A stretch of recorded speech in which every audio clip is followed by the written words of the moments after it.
Hello bachcho, let's read this question. The question says the value of Kp for the reaction A plus B gives us C is 25 atm per square at a certain temperature. The coefficient of C if Kp for reverse of same reaction at the same temperature is 1 upon 5 atm, right? The key concept for this question is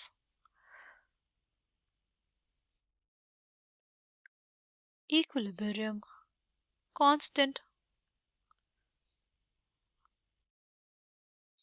अगर हमारे पास हम लोग देखें इस question को, right, क्या होगा? देखो हमारे पास जो रिएक्शन दी है A gaseous plus B gaseous gives us C gaseous, right? इसके लिए Kp की वैल्यू कितनी दी हुई है? ये में दी हुई है 25 atm पर स्क्वायर, राइट? देखो अगर हम लोग Kp की वैल्यू लिखना चाहें तो हमारे पास क्या हो जाएगा? Pressure of C by pressure of A into pressure of B होता है, राइट? अब अगर हमसे बोला है क्वेश्चन में कि हमारे पास हमें लिखनी है reverse of the same reaction, right? और ऐसे लिखनी है कि हमारे पास जो Kp की वैल्यू है वो है 1/5 atm। तो क्या होगा उस केस में? पहली चीज तो ये हमने रिवर्स कर दी रिएक्शन, राइट? जब हमने रिवर्स की रिएक्शन अपनी तो हम लोग जानते हैं, राइट, कि new equilibrium constant will be equals to 1 upon Kp, right? किसके बराबर हो गया? ये हो गया हमारे पास 1/25 के, राइट? तो हमारे पास जो हमारा न्यू इक्विलिब्रियम कांस्टेंट आया वो 1/25 आया, यानी इससे 1/5 atm तो नहीं आया, राइट? यानी इसका मतलब है यहाँ पे 1 तो कोफिशिएंट नहीं होगा, राइट? क्या ऐसा कोफिशिएंट होगा C का कि हमारे पास जो न्यू इक्विलिब्रियम कांस्टेंट आए वो हमारे पास किसके बराबर आ जाए? वो हमारे पास बराबर आ जाए 1/5 atm के, राइट? देखो इसको कैसे कर सकते हैं हम लोग?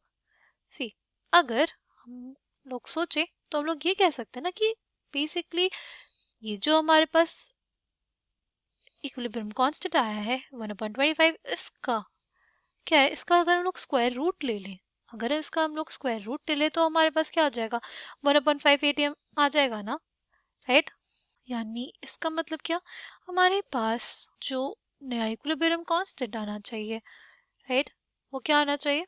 वो ना चाहिए हमारे पास Kp डैश की पावर हाफ के बराबर, राइट? वो हमारे पास क्या होना चाहिए? वो होना चाहिए Kp डैश की पावर हाफ के बराबर, राइट? तभी हमारे पास क्या आएगा? तभी हमारे पास 1/5 atm आ सकता है, क्या? हमारा इक्विलिब्रियम कांस्टेंट, राइट? क्या है? 1/25 atm पर स्क्वायर का हाफ। ये हमारे पास क्या दे देगा? ये दे देगा ना हमें 1/5 atm।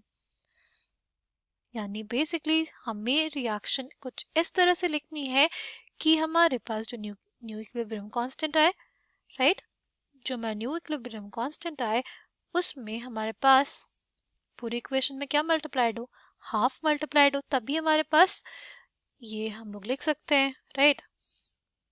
यानी जो न्यू इक्वेशन आएगी हमारे पास वो हो जाएगी half of C gaseous gives us half of A gaseous plus half of B gaseous, right? ये होगा ना हमारे पास।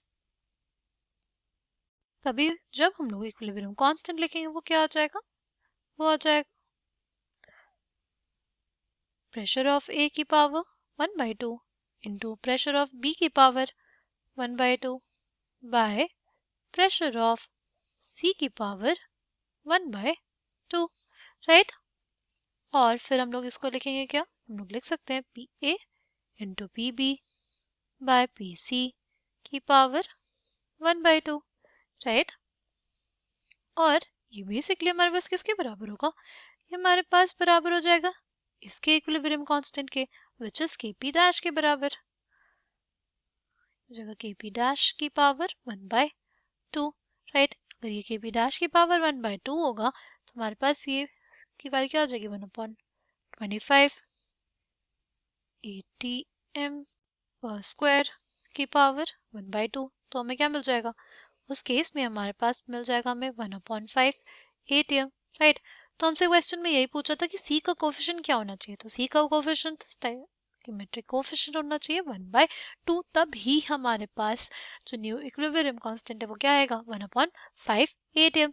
So the final answer for this question is coefficient of C is basically equals to 1/2, right?